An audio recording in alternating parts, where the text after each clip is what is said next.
Tervist, minu nimi on Aleksander Eeri Laupmaa, vaatate Fotograafiska juttude 4. episoodi ja minu tänane külaline on Toomas Volkmann. Toomas Volkmann, aitäh tulemast. Kutsusime teid siia selleks, et rääkida Ellenist, rääkida tema fotograafiast, rääkida fotograafiast ja moefotograafiast üldisemalt. Aga võib-olla ennem, kui me sellesse teemasse laskume, siis teil endal on olnud ka üsna põnev elutee. Ameteid on teil palju erinevaid ja olete igasuguste uhkete asjadega hakkama saanud. Ja võib-olla, et kuidagi sisse juhatada meie juttu, siis mismoodi juhtus see, kui ma saan õigesti aru, et teie kunagi tegelikult õppisite arstiks? Ja kuidas oli see teekond, et te õppisite midagi nii tõsist, midagi nii surmalähedast ja siis liikusite sealt sellisesse kohta, nagu on fotograafia ja ilusate inimeste pildistamine? Sa praegu markeerisid hästi toredalt ära sellise surmaläheduse, et Roland Barthes ju räägib alati sellest, et fotograafia, melanhoolia ja surmalähedus, et need on sellised suhteliselt lähedased asjad. Ja ma mõtlen, et kuna mul mõlemad vanemad on veterinaarid, siis ei osanud ma oma eluga mitte midagi muud peale hakata. Mõtlesin, et ilmselgelt siis ma kas bioloogiat sel ajal nagu kui sellist, nagu põnevat bioloogiat, mingit sotsiaalbioloogiat ja erinevaid selliseid ristumisi nagu ei olnud. Ja ilmselgelt õpetajaks ma ei taha saada. Et võib-olla siis arst. Ja peas oli ka hästi palju seda sellist 19. sajandi kirjanduse ja arstiteadused, kui sa mõtled Kreutzwald ja seal on mitmed, kellel on arsti taust, kes on pärast kirjandusega tegelenud, nii et see tundus põnev, seepärast, et inimene tundus nii palju poeetilisem, kui ta praegu on niimoodi tükkideks jaotatud. Ja sellepärast ma sinna läksin. Ja kaua te seda arsti teaduskonnas, kui kaua te seal olite, enne kui te sealt lahkusite? Arsti teadus ma õppisin 3 aastat. Et 3. aastal, mis on tegelikult see kõige raskem aasta, tegin eksamid ära ja ma mäletan, väljas asfalt sula, siis ma mõtlesin kogu aeg, et saaks ma ometigi tehtud, et ma saaksin minna Tallinnasse lavakunsti kateedrisse eksamit tegema. Ja see on ka selline, see aeg on juba selline, et kui ma oleksin pidanud läbi kukkuma või tähendab, kui ma sisse ei oleks saanud, siis ma tagasi arstiks sel samal aastal ei oleks saanud. Nii et ma oleks pidanud 2 aastat sõjaväes olema ja alles hiljem siis oleks võimalik nagu uuesti õppima edasi asuda. Aga asi läks paremini. Ja paralleelselt, kui ma õppisin arstiks, siis ma esimesest kursust alates ma käisin reanimatsioonis. Ja tähendab, see on nagu kõige karmim asi, aga ma ei osanud sel ajal nagu verd ma ei karda, ma ei karda ka ja ilmselt surmaga on mul selline pigem nagu poeetiline suhe kui selline reaalne. Ma ei oska sellest aru saada, mis see tegelikult on või ta on ikkagi pigem literatuurne. Ka see, kui sinu eest inimene reaalselt ära sureb. Hiljem, kui mõned sõbrad on kadunud mu elus, siis ma saan aru, et see on veel midagi sellist, mida ma ei oska seletada, mida ma ei oska sõnadesse panna, mida ma ei oska ei õigustada ega seda meeldivaks teha, ega seda kõrval hoida või et isiklik suhe sellega on hoopis teistsugune, aga sel ajal oli nagu see tundus pigem literatuurne, emotsionaalne, aga võib-olla oli ka see, et ma saan ennast proovile panna, et kui sa juba arst oled, tegelikult vist ma natuke isegi valetan proovile panna, mis mõttes seepärast, et esimesel kursusel oled sa anatoomikumis ja sa näed neid kuivanud laipu ja natuke värskemaid laipu, keda sa siis prepareerid ja õpid nagu peensusteni tundma, et mis see inimene on. Aga sealt ma mäletan juba üpris pea tekkis mulle nagu selline tunne, et ma õpin nagu nii peenelt inimese sellist mehaanilist osa, anatoomilist osa, et aga inimeseks ei jätku seal ruumi, et sul on 2 varianti, et kas sa oled nagu tõeline fanatt, et arstiks olemine on sinu nagu mingi lunastus ja ma arvan, et või siis sa oled nagu niivõrd ükskõikne, et sa võiksid sama hästi müüa nailonsukke kuskil mingisuguse lehe peal või mingisuguses poes. Et on olemas inimesed, kes võivad absoluutselt kõike teha, et neil ei ole vahet, et neil jagub samamoodi sellist head indu ja ei ole vahe, seal ei ole vahe, mis millega sa maalid või kas sa teed skulptuuri või nii, aga kuidas siis käis see, et te olite 3 aastat seal ära olnud, te olite oma eksamid ära teinud ja sealt edasi kõigepealt isegi läinud fotograafiat tegema ja õppima, mitte läksite lavakasse. Mida te läksite lavakasse õppima? Sa natuke rutad ette, siis mõttes, et fotograafiaga ma tegelesin juba enne seda. Selge. Ja sellest ma arvan, et aga see ei ole mitte midagi eriskummalist, seepärast, et ma mäletan, kas ma olin 5. klassis, kui mul esimene fotokaamera osteti, Smena 7M minu arust oli selline pisikene ja läbi selle ma lihtsalt avastasin, et kui kummaline, et muidu sa vaatad maailma oma selles kuskil 50-kraadilises topelt laiuses oma silmaga, et kui sul jääb ainult üks silm ja see on kadreeritud, et kuidas maailm muutub, et ma mäletan, ma olen pildistanud oma selliseid 6.-5. klassi negatiive vaadates. Et ma olen pildistanud valget mingit lumevälja, kus on mingi traadipundar, mis moodustab sellist graafilist, millest tekib graafiline kompa. Ja see tundus mulle nagu niivõrd põnev, et see ühtepidi, et sa defineerid läbi selle kaadri, midagi sellist, millest sa muidu ei saaks aru. Et see on vabadus, aga see on sundus ja mulle on alati meeldinud, tegelikult tehnika on mulle meeldinud ja mulle on meeldinud, et kui ma nüüd rääkisin ka, ütleme näiteks moest või fotograafiast üldse või ka muusikast, mulle meeldivad reeglid. Nii et ma pigem olen nagu seda tüüpi inimene, kes ütleme nagu hirmus võrdlus, aga Bach, kes öeldakse, et ta on lihtsalt matemaatik, aga selles nagu mingi reeglistikus on sul alati võimalik valida ka see reegel või kui sa tahad seda eirata, siis sa tead, mida sa eirad. Ja ses mõttes mul see kaadri lummus mulle hästi meeldis. Ja tegelikult ka see, et nagu ma enne juba mainisin, et fotograafia on selline nostalgiline kunst, et ta räägib ainult sellest, mis on mööda läinud ja mida sa iial tagasi ei saa. Seepärast, et see jääb sinna. Kui hüpata nüüd praegust aega, siis on, et meil on, kaadril ei ole enam tähtsust. Et kaadr on umbes samasugune nagu filmikaadr, kus neid on hästi palju, et sinu valik, isegi su valikul enam tähtsust, seepärast sa ei viitsi enam valida. Aga sellel oli ikkagi nii, et film maksis palju, selle toimetamine selle filmiga võttis aega, see nõudis teatavat kogemust, oskust ja sa pidid lõpuks selle valiku tegema, sa pidid selle ühe ainsama kaadri valima. Mulle meeldib see vastutus.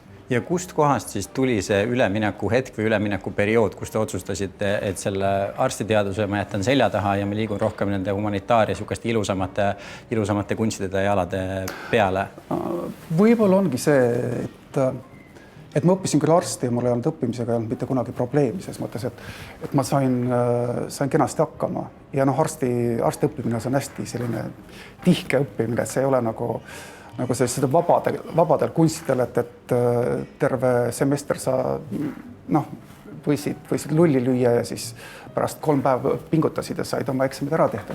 Et seal pidi raudselt õppima. Aga ma mõtlen, et võib-olla see oli nagu võimalus olla ühtepidi. Ma käisin Evald Ermagla stuudios. Nii et ma päris selline süüdimatu ei olnud. Ja et see arstiks õppimine oligi nagu võimalus olla seal Hermagüla juures ja ka Tartu Ülikooli kunstikabinetis. Nii et selline paralleelne maailm, mis jooksis kogu aeg. Nii et ühel hetkel, kui ma saan aru, et see, mida ma ei olnud julgenud, mille peale ma ei olnud julgenud mõelda, näitlejaks saamine.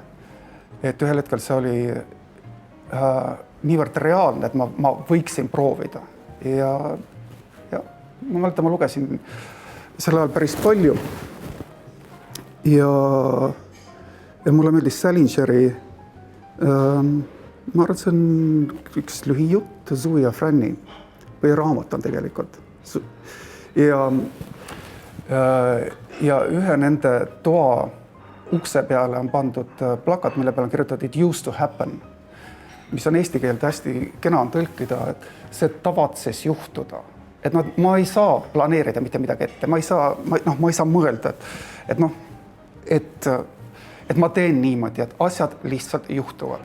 Ja mul on elus ikkagi päris palju olnud, nii et sellised used to happen, tavatses juhtuda. Ja ma arvan, et üks on see arstist lavakunsti saamine ka. Ja teie ise te hakkasite professionaalselt, eks ole, fotograafiaga tegelema enam-vähem samal ajal kui Ellen, kui me võtame selle nüüd tööstaaži pikkuse kuskilt 80ndate lõpust, 90ndate algusest, sealt see läks käima ja osad, eks ole, temaatikad on ka olnud väga sarnased, mida te olete pildistanud. Mis sinu juures, kui sa algselt Elleni kas näitust nägid või varasemalt juba oma elus tema töödega tutvusid, mis sind paelub Elleni juures? Tegelikult mind paelub see ajajälg, mida ta on suutnud jäädvustada. Et mis on tema fenomen või tema, kust tuleb see, et Ellen on Ellen, et kui sa ütled, et Ellen on unvert, siis sa tead, sul tekib nagu mingisugune kas või ähmane pilt, et sa saad aru, et vot me räägime visuaalselt mingisugustest sellistest punktidest, et olla fotograaf, selle jaoks on sul tarvis sellist ogarat püsimist, sihikindlust ja see, et sul ikkagi see geen peab olema sees, et see ei ole see, et sa teed aasta, 2 või 3 pildistad, seepärast, et andekaid silmi on ümberringi hästi palju, aga see on üks aspekt, et sul on, sa ei saa ilma selleta, nii et ta on tohutu töönarkomaan, kui nii öelda, eks. Aga teistpidi on ka see, et üks tema eelis on tema sünnidaatum ja see, et ta just sel samal 90ndate algul tuleb nagu turule või tuleb, teadvustatakse teda. Et kui mõtleme 90ndate peale, et see on vahetevahel, see tundub kuidagi natuke, kui me vaatame Eestit, et see tundub natukene veidikene rõve või selline natukene lihtsakoeline või natuke maakas ja jõmlik ja kõik need reliisid, mida on püütakse teha 90ndast, see on natukene kole, aga tegelikult see on kaugel sellest, et kui me võtame 90ndad ja miks ma just ütlen, et tal vedas, siis kas see on jaanuar 1990, on Briti Vogue, kus tulevad välja kaanega, kus on nii-öelda supermodellid, sealt maalt hakkab see supermodell pihta. Muidugi ma ei tea, näiteks kui mõtleme Claudia Schiffer, kes on ka tegelikult hiljem liitunud supermodell, et natukene Elleni puhul on see, et ma ei tea, mis need aastad täpselt on, ta on veidikene Coco Chanel'i moodi, et kord on ta sündinud sel ajal ja teisel ajal Ellenile muidugi on täpselt teada, et see on 54, eks. Aga mis aastal ta täpselt siis pildistas Claudia Schifferit ja kuidas Marciano Guess Jeans, kuidas see alguse sai, mis aastal see alguse sai, aga selge on see, et tegelikult see sama aasta 90, 91, 92, 93 on hästi olulised selliselt kultuuriliselt, visuaalkultuuriliselt, et sealt saab ka ta hoo sisse. Kui sa mõtled praegu seda, või tagasivaates mõtled seda kaant, kus Briti Vogue siis kehtestas supermodellid, kes olid suured, naiselikud ja kes olid piisavalt anonüümsed ja piisavalt sõnakad, et nad said ajakirjanduses esindada enamat kui lihtsalt olla riidepuu. Ja see ongi nende fenomen. Ja ma mõtlen, kas see oli George Michael tuleb minu arust, kus on 92 vist tuleb välja hitiga Freedom, kus on nad kõik on seal reas ja siis tuleb Too Funky, mis on paar aastat hiljem ja peale selle sinna veel jäävad sellised suured nimed nagu disaineritena, ütleme vanakooli disainerid, Paco Rabanne, siis Montana, Claude Montana, Terry Mugler ja vanast koolist selline hästi taas ma ütlen hästi eksentriline ja selline glamuurne ja kui me oleme jõudnud ühtepidi 90-ndast, seal tekib üks selline hetk tegelikult 91, 92, 93, kus minimalism võtab nagu sellist maad. Et lõpuks sa avad ajakirju ja mõtled, et mis sealt nüüd tuleb, seal ei tule mitte midagi muud, kui on lihtsalt džemper ja kõik on peenkude ja kõik on nagu liiv, hall ja kollakas. Ja siis ühel hetkel idaneb juba nagu uus revolutsioon ja see on aastast, ma arvan, kas 93-4, kus tuleb uus põlvkond brittidest, Central St Martin, eks. Ja seal on siis Alexander McQueen, kellel on esimene suur show on 94. aastal Café de Paris, mida ma nägin. Ma ei osanud seda mitte kuidagi aega panna, sellepärast ma olin nagu täiesti teisest ajast, teisest kohast, kui ma seal Inglismaal õppisin täpselt seal samal ajal. Ja see oli kõike muud kui minimalism, see oli hästi erootiline, hästi palju oli seotud see jutustusega. Nii et see ei olnud lihtsalt nagu pildikesse tegemine, vaid see oli suurte lugude loomine ja samamoodi, kui vaadata Gallianot, tal on samamoodi, et hakkab tegema retrot ja 90-ndad ongi üks selline põnev aeg, kus hakatakse rääkima kümnenditest ja seda kümnendite hakseldamist ja hekseldamist on seal hästi palju. Nii, peatume 90-ndatel korraks. Teiega 90-ndatel tegelesite ju peokultuuri pildistamisega, põhimõtteliselt pidude sarjade pildistamisega. Ja see, mis te mainisite ennem seda, et 90-ndad justkui eriti tagasi vaadates oli kole aeg või ma ei tea, kas te ka peate silmas täpselt inimeste stilistikat, seda, kuidas riides käidi, seda, kuidas kõik asjad on. Kas on mingisugune asi, mis on nii-öelda ainulaadne 90-ndate puhul või kas võib ka olla niimoodi, et see, kuidas me käisime riides, ma ei tea, 80-ndatel või kuidas me käime riides nüüd, et kui piisavalt palju aega edasi läheb, siis me vaatame ka seda, et issand 2020-ndad inimesed käisid täiesti õudselt ja kohutavalt riides. Või on mingisugune nii-öelda spetsiifiline asi, millest me saame seal 90-ndast kinni võtta ja öelda, et see oli nii-öelda nagu objektiivselt kole? Ta on objektiivselt kole sellepärast, kui me räägime nagu meie 90-ndatest, et meil on hästi palju see seotud vaesusega ja see, mis kätte oli saada odavat ja palju, me olime tulnud 80-ndate lõppu sellest talongi majandusest ja viletsusest just välja. Ja see 1,5 aastat, mis ma Londonis elasin ja õppisin, need 90-ndate algus on absoluutselt teine asi. Me ei saa rääkida vaesusest ja koledusest, seepärast, et see on selles mõttes põnev, et 80-ndad kuidagi 80-ndate lõpp mängis ennast veidikene nurka oma sellise eksentrilisusega, aga siis teistpidi tuleb see minimalism, mis mängib nagu omakorda kogu selle moe ja stilistika nurka ja siis hakatakse 90-ndate, ütleme teises pooles, hakatakse juba vaatama 80-ndatele tagasi. Nii et kui mina vaatasin, et kui inglise või briti noored moekunstnikud hakkasid 80-ndaid kordama, neid 50-ndate, 80-ndate suuri õlgu ja sellist power suit'i ja kogu sellist stilistikat, siis mõtlesin, et see on nagu tõesti, et see on nagu jäle, aga selles iivelduses oli nagu mingi oma mõnu ja oma nauding, sellepärast, et seal oli sees ka hästi palju seksapiili. Ja see on ka, mille pärast Helen on saanud kuulsaks, seepärast, et ta ju loob hästi seksuaalseid selliseid kompositsioone või tähendab, ilma seksapiilita ei oleks Helenit, või tähendab neid pilte olemas. See on esimene sõna, mis tuleb meelde, kui temast rääkida. Kui te mainisite seda minevikust riiete tänapäeva toomist, siis ma usun, et te kindlasti olete ka märganud, eriti just siin rajoonis ringi liikudes, et praegu on ka väga moodi läinud jälle 90-ndate aastate rõivad. Eriti just nagu kui me räägime noortest ekatudengitest ja sihukestest inimesed, kes on sündinud, ütleme 96, 97 ja peale seda on see väga, väga popiks läinud. On teil mingid mõtted selle kohta, millest see tuleb, et see mineviku nii-öelda romantiseerimine, millest meie ise veel nagu osa ei saanud, et see tundub meile kuidagi põnev või seksikas või selles on midagi, mis tõmbab meid? Ma ei tea, võib-olla ma peaksin tõmbama üldse nagu sellise veidike sellise joone sinna vahel, et tänapäeval on nii, et mood ei defineeri enam sind, kes sa oled. Tähendab, et kui me räägime, ütleme 70-ndate lõpus, 79, selline varajane punk ja enne seda, kui ta, ma räägin praegu protopungist, sellist varasest pungist, enne kui ta muutub 80. algul selliseks neediliseks, nahkseks,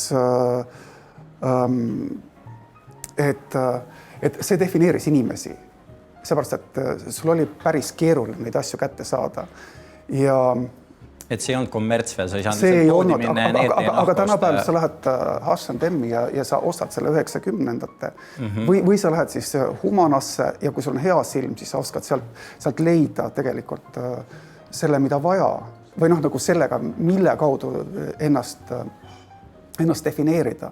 Aga ma arvan, just 90-ndaga tuleb see ülemaailmastumine ja standardiseerumine tohutult palju ja just eriti siin sellisest vaesuse pinna pealt, mis on. Nii, ja see on väga hea koht, kus ma teeksin väikese kõrvalepõike, kuna sa mainisid seda naha ostmist 80-ndatel, kui see ei olnud enam nii-öelda see protopunk, vaid see muutus mingisuguseks asjaks, mida inimesed lihtsalt osta saavad, siis see on minu jaoks üks äärmiselt ilus lugu sellest, kuidas mingisuguse väikse subkultuuri nii-öelda tunnusmärk saab omaks laiemale ühiskonnale. Ja see on ju see, et nahkriided tegelikult ja need ketid, needid asjad kõik tegi populaarseks ju Rob Halford, kes oli heavy metal bändi Judas Priest laulja ja tema oli homoseksuaal, tollel ajal, eks ole, homoseksuaalsus ei olnud väga heaks kiidetud ja kõik see nahk, eks ole, see sadomaso värk, eks ole, oli asi, mis oli underground homoseksuaalsuse nii-öelda nagu märk ja tema hakkas neid asju laval kandma, et läbi oma kunsti, läbi oma loome, eks ole, mingit moodi ennast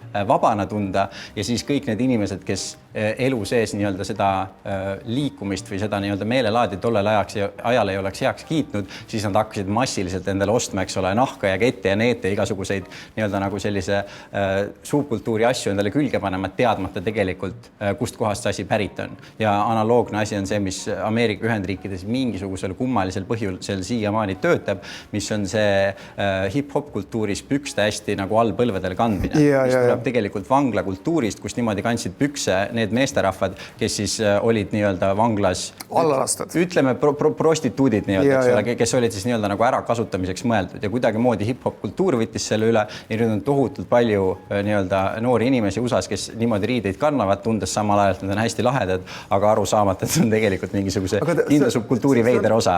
See on ju tegelikult ka 90-ndast pärit. Ma mäletan, kui Peeter Laurits oli Ameerikas ja siis ta kirjutas mulle kirja ja ta kirjeldas, et ma isegi ei tea, kuidas on võimalik, et need püksid niimoodi poole kannika peal lihtsalt seisavad, et kuidas on, et nad kõnnivad kõik niimoodi ringi.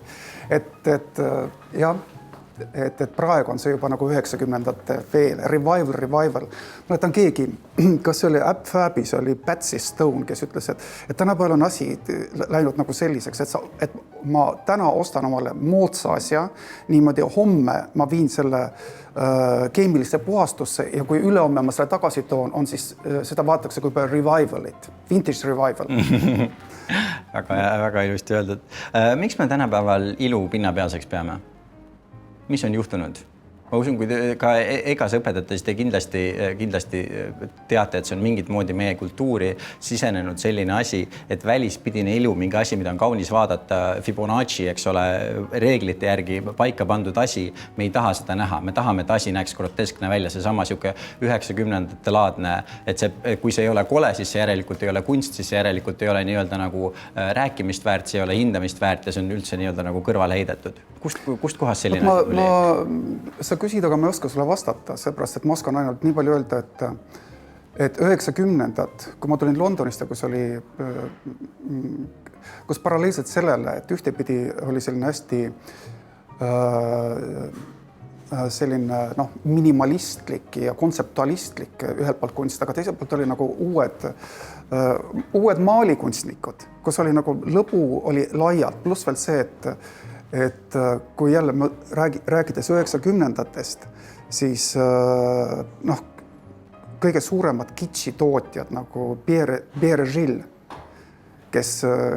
kes konstrueerisid selliseid pop-kunsti kitši laadseid kompositsioone, hästi erootilisi, printisid kangastele ja värvisid nad üle. See nägi välja nagu mingi kummaline 50-ndate, 80-ndate, 90-ndate selline segu. Et sellel jooksis, pluss veel Jeff Koons, ja nemad on ju kõik tegelikult tootnud nagu ilu ja ilu tähendab selles mõistes, et ilu, mis naerab selle, tegelikult isegi ta ei naera ilu üle, seepärast, et kui sa mõtled kitši ja kämpi, nad on sellised, ütleme, sugulased, vennapoeg ja õe-tütar, sellised, et nad on, et see on tõsiselt võetav ja see on nagu hästi Ameerika kultuurile ühtepidi omane, aga et kuidas on suudetud see 70-ndate kontseptualistlik ja kole panna nüüd nagu püünele. Ma tean seda täpselt, aga ma ei oska selle vastata, sest eriti tänapäeval, kus ma vaatan, et kõik on võimalik. See sõltub ainult tõesti nagu sellest mälust ja kui ma räägin nagu moest, enne ütlesin, et 90-ndatel oli see sinu igapäevane tähestik oli see, et sa pidid kümnendit teadma ja see oli nii moes, kui tegelikult ka ütleme, et sisearhitektuuris ja dekoratsioonis kõik teadsid kümnendeid. Ja tänapäeval on nii, et mälu läheb hästi väikeseks ja lihtsalt sellepärast, et mälu muutub selliseks arhiiviks. Tähendab, sinu mälu muutub arhiiviks selles mõttes, et sa paned ta kuhugi mingisuguse folderisse ära. Sa paned nagu raamatukogu mingisuguse sahtlisse ja sa aktiivselt ei kasuta seda. Ja kui sa seda ei kasuta aktiivselt, siis tähendab, et ühel hetkel sa tead, ja ma tean enam-vähem, kes see oli, kus ta oli, aga kas ta oli 16. sajand või 1976. Nii et sa enam ei tee vahet ja mis on nagu hästi tüüpiline tänapäeval on see. Aga ilu teemal, mul on kuidagi väga hingelähedane see mingil perioodil, kus mind kitsch huvitas ja kämp huvitas ja kui me tuleme klassikalise essee juurde Susan Sontagi, kes defineeris kämbi, et mis see on, et kuidas see on seotud tegelikult oma laadi kummalise tõsisusega, seepärast, et me ei saa öelda näiteks, et ooper, see on ju ka suhteliselt kitsch asi. Kui sa lahjendad seda veel veidikene, siis sa saad sellest opereti ja siis sa saad veel muusikali.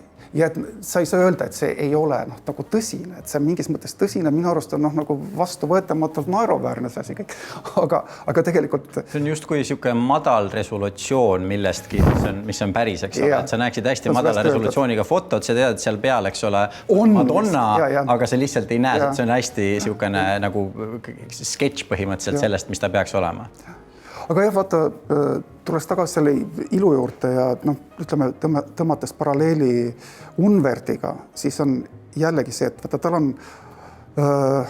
minu arust on, temaatika on üks asi sama, eks. Mis ta nagu on? See, mis tema on. Aga tal on värvilised pildid ja tal on mustvalged pildid. Ja see on, see värviline läheb kindlasti sellisele täielikult kitsi peale. Seepärast, et ta satureerib need värvid ära. Nii et need pildid, mis on 90-ndatel tehtud ja mis on pildistatud siis slaidi peale, siis ta kasutas sellist protsessi nagu cross-processing, mis tähendab seda, et sa kõigepealt pildistad slaidi peale, ilmutad ta negatiiviks ja siis selle negatiivi pealt prindid välja selle prindi, mis tähendab seda, et saturatsioon tõusis ülesse, valged pleeksid välja, sealt tulevad need hästi tugevad värvid ja näod on kõik heledad ja mingisugust detaile ei ole näha, et põhimõtteliselt sa võisid olla mingisuguse suure laia pintsliga võõbatud heledaks ära ja sul ei ole tarvis head. Meil üle-eelmise aastal lõpus oli majas Vincent Petersi näitus, ma ei tea, kas käisite vaatamas seda. Ja Vincent Peters nii huvitavalt rääkis just sellest Hollywoodi staarikultuurist ja sellest, mismoodi, kuna religioon on inimeste elust ära kadunud, Jumal on inimeste elust ära kadunud, kõik nii-öelda inimesest kõrgem on meie eludest ära kadunud, siis mis on juhtunud, mis hakkas, eks ole, Hollywoodi tulekuga juhtuma, oli see, et nii-öelda kõige uhkemad ja kõige suuremad asjad, mis me nägime, olid teised inimesed filmilaval, eks ole, nad on hiigel suureks paisutatud, samal ajal käib võimas muusika, eks ole, ja me neid näeme ja et me hakkasime nii-öelda jumaldama inimesi jumalate asemel. Ja see, et me sellist asja teeme, see on metsikult suur koorem nendele inimestele, kellele see omaks saab. Sest ühelt poolt, eks ole, tavaliste inimestena, kui me käime Elleni näitusel, kui me käime Vincent Petersi näitusel, kui me käime vaatamas modelle, näitlejaid, lauljaid, kuulsusi, siis me vaatame, vau, kui lahedad elud, kuidas nemad kõik elavad, nii glamuurne, nii ilus, nii lahe, eks ole. Miski meis ihaldub selle järgi hästi tugevalt, me kadestame tihtipeale neid, me mõtleme, kui meie oleksime sellises positsioonis, küll meil oleks alles lahe elu. Aga siis me vaatame selle asja teist poolt ja praktiliselt ma ütlekski, et vist sõdurite ja arstitudengite kõrval on kuulsustel, modellidel, näitlejatel, lauljatel kõige kõrgemad enesetappude protsendid, eks ole, kõige rohkem sõltuvusi, kõige rohkem depressiooni, kõige rohkem vaimseid häireid, et just kui tavainimese vaatepunktist me imetleme midagi, see tundub meile nii ilus, see tundub meile nii lahe, aga selle asja teine pool ei ole tegelikult üldse nii kaunis. No jah, see on see sama maagiline 27, kes nad kõik on ära läinud.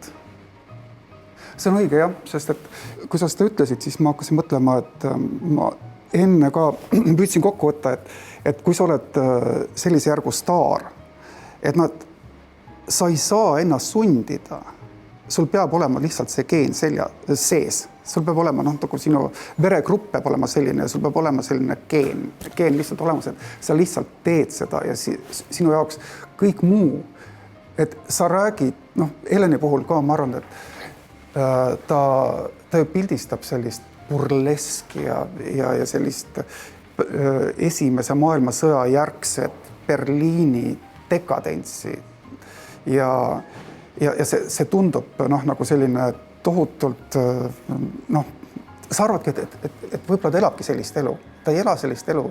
Ta tuleb selle oma tuppa ja vaatab õudusega üle, et mul on järgmine päev see teha. Ja et sul peab jaguma ikka nii palju seda hullumeelsust, et sa ei tee seda mitte tõesti 2 aastat, 3 aastat, sa teed 30 aastat seda. Et see on juba diagnoos.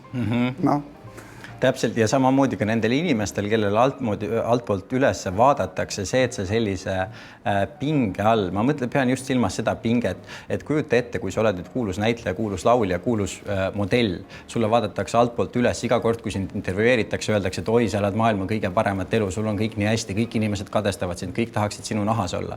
Aga kui sina ise samal hetkel, mis iganes oma elu probleemi pärast, eks ole, sina ei tunne ennast nii hästi, sul võib olla masendus, sa võid olla segaduses, sa ei tea, kes sa elus oled, sa võib-olla ei suhtle oma perega, sul võib-olla 10 erinevat sõltuvust, võib-olla sul on lapsepõlvest peale ei suhtle oma vanematega ja kõik inimesed vaatavad altpoolt üles, ütlevad, vot see, mis sinul on, see on see, mida kõik tahavad. Ja kui sina ise samal ajal, eks ole, tegelikult mustas augus, siis see on lihtsalt selline koorem, sest sellest kohast sul on niisugune tunne, et mul on see, mida kõik teised inimesed tahavad, aga ma olen täiesti õnnetu, mul ei ole tegelikult mitte midagi. Ja. Aga ma arvan, et see on ikkagi, ma tooksin ühe teise paralleeli, et kui 2000-tel hakati rääkima hästi palju modellide söömisharjumustest. Harjumus on kõva sõna selle jaoks. Ja et see on nagu, et kuidas nad näljutavad ja kuidas nad söövad vatitükke neelavad ja ma ei tea, mingi selline asi, tähendab, ma arvan, et see on olles selle maailmaga tegelikult rinnutsi koos olnud, ma võin öelda, et mitte ükski tippmodell ei näljuta ennast. Nad ei näljuta, seepärast, et neil ei ole võimalik töötada selle tasemel. Nad lihtsalt on sellise ainevahetusega. See, kes näljutab, see on 2 aasta pärast seda ei ole, aga kui sa pead juba seda, kui see on sinu professioon, siis sa oled nii nagu, ütleme, et Carmen Kass või Edvig Maigre, kes on selline pikk kriips ja tähendab hamburgeri putkast läheb mööda, see käsi käib tal väga kiiresti sinna ja ta sööb selle ära ja tal see ei jää mitte kuhugi püsima. Et sama on, ütleme, selliste ma arvan ka fotograafidega, et see kõik, mis tundub teistele glamuurne, sa lihtsalt ehitad seda teiste jaoks üles. Ja see on töö. Glamuur ja see on lihtsalt töö ja sa võib-olla lihtsalt mõtled, saaks koju niimoodi. Loomulikult ma kujutan ette, et see on nii, et isegi olles, arvan, et professionaal on tegelikult selline mõiste, et ka siis, kui sa oled kõige rohkem väsinud, kui sa oled enesega kõige hullemas tülis ja sa tõesti, sul on nagu maailmal must ees ja isegi siis pool uimas sa teed oma tööd ja see saab olema üle keskmise taseme. Ja see, no vot see ongi see, et see, ühesõnaga me võime sellest siis lohutuseks öelda inimestele, kes ei tunne, et nad oleks rikkad või kuulsad, et sellistel inimestel vähemalt on lootust, et kui ma oleks rikas ja kuulus, siis oleks kõik hästi. Aga neil ei ole. Kes on rikkad ja kuulsad, neil on see, et neil on kõik lootused kadunud. Üks asi, mida mina kõige rohkem näen, kui ma nüüd Ellenit pikalt vaadanud olen, kui ma proovin seda võimalikult palju lihtsustada ja võtta kõik nii-öelda nagu konteksti ära, mida ma seal näen, on tähistamine. On põhimõtteliselt elu tähistamine, selline elu jaatamine, lihtsalt lõbutsemine, klämm, pidu ja kõik sellised sõnad, mis alguses kuidagi võivad tunduda lihtsakoelised või mitte nii olulised, kuidagi nii-öelda madalamad kui inimeste kõrgemad väärtused. Aga eriti just selle viimase aja jooksul ma olen hakanud väga palju mõtlema selle peale, kui oluline tegelikult tähistamine inimeste jaoks on. Ja sellel ajal, kui kõik on hästi, sellel ajal, kui sul ei ole mingisugust pandeemiat, eks ole, käimas sellel ajal, kui haigused ja surm ja sõda ja sellised asjad sind ei häiri, sul on raha olemas, sul on toit laua peal, sa saad elada, reisida, siis sellel hetkel see kuidagi tundub meile kuidagi üleliigne või selline protestantlikus mõttes seda, et me ei peaks ju pidutsema, et pidutsemine on mingisugune häbiasi või patustasi või et selles on justkui midagi mitte õilsat või mitte puhast. Aga siis vaadates seda, mis viimase aja jooksul toimunud on ja meil on ka sellega võrreldes paljude riikidega läinud ikka väga-väga hästi ja kui me vaatame, ma ei tea, Aafrika riike, kus inimesed, eks ole, väga palju hullemates olukordades on, siis on tekitanud mulle sellise väga tugeva arusaama sellest, et tähistamisel on tegelikult väga-väga suur olulisus, eks ole. Me tähistame selle pärast, et nii-öelda midagi halba on kas mööda läinud või praegu on hästi ja siis me lihtsalt naudime seda. Ja kogu selle asja keskel, mis viimase aasta jooksul on käinud, nii tugevalt tekib see tunne, et kui pärast sellise nagu kannatuse läbimist inimesed ka ei saa aru sellest, et tähistamisel tegelikult on väga-väga suur vajadus, sest mille pärast me siis muidu elame. Oletame, et me käime selle asja lõpuni ära ja siis on see, et ei tähistama küll ei hakka, eks ole, teeme lihtsalt tööd edasi ja lihtsalt pingutame ja et oleks lastele parem ja oleks lastelastel parem, aga vot, et jumala eest pidu ei oleks. Et ma ei teagi, kus kohas mul siin see küsimus on, aga öelge mulle, mis mõtted teil tekivad seoses tähistamise ja iluga? Mul tekib lihtsalt selline tore ajalooline tagasivaade, me rääkisime hästi palju 90-ndatest ja kui ma mõtlen, kui palju, kui suured olid peod või näiteks see, et 90-ndatel sai üldse võimalikuks, et meil siin Tallinnas olid klubid, kuhu mahtus 400-500 inimest, ütleme, et dekolteevis seal oli isegi lausa 1000 inimest iga nädalavahetusel, reedel ja laupäeval käisid seal, rääkimata, et isegi kolmapäeviti ja neljapäeviti hakkas tähistamine pihta. Et sellel on nagu ilmselt oma alateadlik selline tähendus, et mingisugune väga vaene aeg oli otsa saanud ja ka see, et me ikkagi siiralt arvasime, et elu saab olema ikka väga lill ja loomulikult elu ongi lill, aga me arvasime, et see saab olema midagi muud kui see, mis on lihtsalt globaalne lill. Et me arvasime, et me oleme nagu niivõrd erilised, et kogu see sotsialismi plokk, et rääkides George Michaeli Freedomist ja supermodellidest, kõik oli super, see elu tundus nagu niivõrd tähistamisväärne, et veel see, et inimene suutis veel mõelda suurtes terminites, rääkimata sellest, et suudeti ilmselgelt siis vist mõelda võib-olla täpsemalt nii surmast kui sünnist, kui nendest tähistamistest, et lihtsalt olid suured lood olid ja suured jutustused. Ma arvan, et tänapäeval see kaob ära, et meil ei ole enam suuri lugusid. Et ma lihtsalt arvan, et ajad on erinevad, et ma ei saa kellelegi kaasa tunda, või kaasa elada kellegi eneseõigustusele, et ma hakkan vanaks jääma või ma olen piisavalt palju näinud siin elus ja ongi ajad on erinevad, on tihedamad ja hõredamad ajad, et kui sa mõtled 80-ndate lõppu või 90-ndate keskpaika või siis 2000-ndate algust, kui ühel hetkel, näiteks 2000-ndate alguses juhtub ju see moes, et kaovad ära, supermodellid kaovad ära, ma arvan, et viimased 2 suurt supermodelli, kes meil üldse olid, on üks nendest on Carmen Kass ja pärast seda tuleb selline väikeste koledate tüdrukute aeg, kes on tõesti huvitavad, aga nad ei jõua ka enam kaane peale, seepärast, et kaane peale hakatakse panema lihtsalt celebrateid, vippe. Või näiteks selline asi, et kui sa mõtled 80-ndatel, et kas miljonärid käisid ja laenasid või mangusid disaineritelt kleite kanda. No see ei tulnud kõne alla, seepärast, et kui sa iga liigutusega lihtsalt pappi lendab, siis sa ostad selle, miks on kleit $40,000, ma teen selle ära, kui minu päevahind on 90,000, ühe päeva hind näiteks, et see ei ole üldse probleem, aga me oleme jõudnud 2000-tesse sellise pisikesse merkantiilsesse aega ja ma ei tea, võib-olla siis see postmodernism siis tegelikult päriselt kohale jõudnud, et kaovad suured jutustused ära, mälu muutub hästi väikeseks ja mis on kõik ülimalt hea, seepärast, et mida lühem on mälu, seda rohkem saad sa müüa. Nii et kui sa 3 aasta pärast ei müü või ei mäleta enam seda, mida sa kandsid 3 aastat tagasi, siis sa lähed uuesti poodi ja ostad raudselt selle sama ja oled üllatunud, et jumala, täpselt samasugune särk, täpselt isegi sama kirjaga T-särk. Nii et jah, seda on põnev näha, aga ma ei tea. Kas on mingit lootust või unistust, kuidas me suurte lugude juurde tagasi jõuame? Ma ei usu. Ma arvan, et minu optimism on see, et kuna ma olen sündinud 61. aastal, et ma seda päris jahupuru lihtsalt ei näe.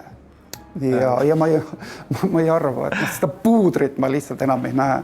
Ameerika koomik George Carlin, kes suri 2008. aastal, paar aastat enne oma surma ütles seda, et mul on nii hea meel, et ma olen surnud selleks ajaks, kui tõesti imelikud asjad hakkavad juhtuma. Ja, ma mingi pärast arvan sama. Aga mis see meie kultuuris, kuidas see 90-ndatest nüüd siiani jõudmine, eks ole, on ka niisugune 30-aastane periood. Kas oli mingisugune hetk, millele te oskate viidata, kus te nägite või kus te esimest korda saite aru, et see ajast on läbi ja nüüd me oleme mingisuguses uues kohas? Ja ma mäletan, see oli see hetk, ma isegi ei mäleta seda aastat, aga see on kuskil 2000-te algus. Ma isegi mainisin seda, et kus Ameerika Vogue ei kasutanud enam modelle. Kui said suured, isegi superstaarid said otsa, aga ühel hetkel ma vaatasin, et kui George Michael suri ära, siis ma vaatasin, et on läinud, Robbie Williams läinud, tähendab kõik suured lood, jutustused saavad otsa ja need muutuvad selliseks ma ei tea, lutikapulbriks või kiheruspulbriks sinu samet tooli peal, et sa täpselt ei saa aru, mugav ei ole, aga täpselt aru ei saa, mis toimub. Aga see on ilmselgelt seotud selliste 2000-te algusega, kus need asjad muutuvad. Üks huvitav asi, mida mina olen tähele pannud ja mul on niisugune tunne, et see trend ei ole ka muutumas, on see, et ka kuni veel 10 aastat tagasi meil olid ülemaailmsed superstaarid. Meil oli Michael Jackson, eks ole. Meil olid sellised inimesed, kellele terve maailm teab neid, eks ole. Ja nüüd on niimoodi, et sa võid minna YouTube'i, sa võid minna Spotify'sse või sa võid vaadata hiigelsuure festivali esinejate nimekirja, kus festivalil läheb 20 000 inimest. See ei ole ühtegi artisti kunagi näinud. Sa lähed YouTube'i, nende videotel on 500 miljonit vaatamist, Spotify's 2 miljardit kuulamist. Ma ei ole kunagi neist kuulnud, ma ei tea, mis žanri nad esindavad, ma ei tea, mis riigist nad pärit on, ma ei tea, kes nad on. Aga selliseid kõiki inimesi kokku liitvaid, eks ongi nagu Michael Jackson, eks ole, kõik teavad, kes ta on, kõik teavad tema laule, et selline asi on ka ära kadunud. Ja maailma justkui populatsioon on piisavalt suur ja läänemaailma populatsioon on piisavalt suur, et neid väikseid tegijaid saab nii palju olla, aga kultuurid, need subkultuurid isegi omavahel ei pruugi kokku puutuda. Ja, et me muutume selliseks järjest marginaalsemateks ja see on seesama kõlakoja teema, et ma räägin iseendaga, ma olen kultuur veidikene minu jaoks on muutunud selliseks teismeliseks ja lühimäluliseks, nagu Alzheimerit kõik põeks või ja aga nagu sellises pisikestes ühikutes on ainukene vastus, mis seda tagant kütab, on ju tegelikult lihtsalt müük. Mul on nagu lihtsam müüa sellises hallis ja generaalses maailma sätungis.